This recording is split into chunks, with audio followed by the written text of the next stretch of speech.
So what's up guys, for today's video guys ay ituturo ko sa inyo kung paano ang galaw ng pawn. Ito po ay pawn. Pawn po ito guys. Ito po ang pinakamahina nilang sundalo. So kahit saan dito nakalagay po dyan, dito kahit saan, marami po itong, pero dito natin yan nilagay.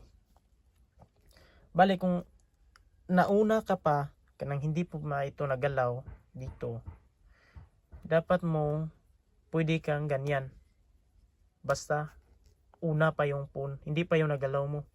Pwede din ganyan, pwede ganyan, pero bawal po yan tatlo, bawal na po yan tatlo guys.